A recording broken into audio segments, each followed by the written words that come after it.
This is Violent Bruce. He's selfish, he's red, and the most importantly, he rush. Literally. And 1 year later, we see Viamence Bruce. He's kind of know how to play as a team now. He's purple, and the most importantly, he bursts. Literally. So yeah, in my honest opinion, Bruce is by far one of the more affordable deck to play in the overdress format now, especially now that the price has been reviewed for DBT09. And some of you might be wondering which is better. So today I will try to explain as much as I can what makes Violent Bruce, and what makes Viamence Bruce. Just to make things easier, I will be combining both Unrivaled and Violence in the one entry because both of the deck are more or less very similar to one another. So if you guys enjoy this kind of content, consider clap that subscribe button and it will help me tremendously. So without further ado, let's get into it. So let's start off with the most important aspect of Final Rush as a keyword for both of the decks, the activation timing. The red bruises, so Violence and Unrivaled to an extension, are turn 4 decks. Essentially, it need to wait until turn 4 before it actually can do something. But that's something that it can do are extremely powerful. The fact that they can go 5 to 6 or even more, depending on the way you build your Bruce deck, is actually a testament to see how much Bruce power is not to be underestimated, because of the fact that the moment you let your grip loose on their control, the moment you let them go into the tempo, that's when they will just hit you really hard. That's a reason why Unrivaled is considered to be one of the best one turn kill deck. It has more than enough card and support that essentially makes a lot of unguardable attacks that are really hard to guard because of all the support that it has received over the past 1.5 years. The problem is that it has an extremely weak early game, and not only that, it cannot really defend well during that period of time as well. So if opponent decided to rush them during that part of the early game, there's a high chance that the Bruce turn 4 onwards may not be able to recover fast enough. And it kind of shows, especially a lot of decks in the overdress format now are able to hit their full power more or less on turn 3. I think 80% of them actually can do that by now. So that's where Viamence has a huge advantage at. You see, Viamence's activation of Final Rush ability is when you only have Diabolos Rear Guards at the start of your battle phase, and it lasts until end of your opponent's turn. So this is just more than enough for the Bruce to essentially go into the aggressive mode almost instantly, and a lot of the unit became a little bit more relevant. A very good example are cards like Anklet that used to be considered a very shit card for Bruce.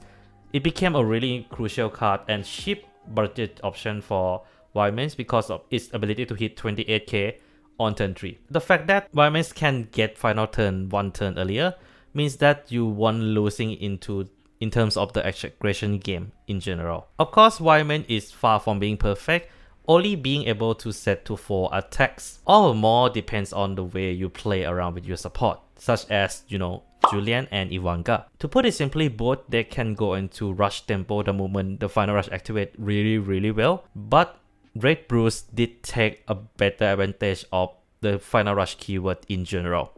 Let me explain. You see, final turn keyword for Red Bruce usually lasts for you during your turn for the entire turn. So from the right phase all the way to end phase. This makes a lot of Bruce game board usually rely a lot around just setting up your board as much as you can during main phase, and there's a lot of cards that actually really strong and only work during main phase. A very good example for that is of course all the final rush related order, which are very fantastic cards and are some of the contributing part to many of the strategy in the Bruce deck. But Viamence do not have access to that because of the fact that he cannot get the final rush during the main phase. And not only that, some of the strong resource cards that the Red Bruce do have access to, Viamence did not receive. Cards such as Majori, Protobab, or even Geardober are not able to use in the Viamence because of the fact that he only relies on the Diabolos Rear Guards. But this is not means that it is the end of the world for Viamence because of the fact that he also has some reliable Diabolos Rear Guard that can lead into interesting interaction, with a very good example that has already been shown in the anime, Stephanie. Stephanie allow you to have 18k base Vanguard during the opponent turn. This actually matters a lot, especially magic number being quite a huge factor in overdress, more so than a lot of people think it is. So because of that, Viamence Bruce, despite losing many of the resource tools, he did make some of them becoming more relevant, which is a great thing, especially I have shit ton of loose cards of Bruce in my collection and everything. Then we have one more thing we have to discuss, because it is something that actually matters a lot as a dark state deck, and that is soul usage. You see, in the original Bruce deck, the red Bruce, you have to always keep 5 souls, because you know that's his ability. That's where his offense lie in, ability to just restand any regards, which make his regard really powerful. But Viamence do not have a lot of soul requirement. This gave rise to a lot of cards that used to be considered shitty in Bruce become good again. Another good example for that, which I already mentioned, was Inlet. And also we have seen with the Boros Greg, which give a counter charge and also get additional power increase. These are an example of what Viamence can do, because he doesn't really have a full reliance on soul, but he still have to rely on it, because some of the Bruce original support does have a reliance on those kind of effect to begin with. So because of that, he do need to rely on certain unit to actually make use of those cards very well as well. Though there are some cards that help to bypass that, it's a little bit awkward, especially we do have a limited deck space for it. So here are the main comparison between the red Bruce playstyle and the purple Bruce playstyle.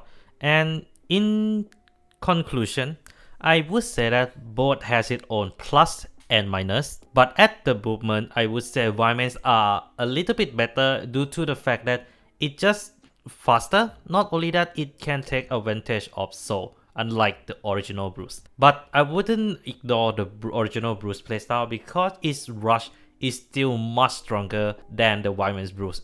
And that is all about for today. I hope you guys are able to kind of understand the difference between different Bruces and how different are they in terms of what they normally do, even though they are more or less the same thing, able to go into multiple attacks in general. But what do you guys think? Is my assessment satisfied the way you were wondering about Bruces? Do leave down in the comments below. And before we go, don't forget to clap that subscribe button.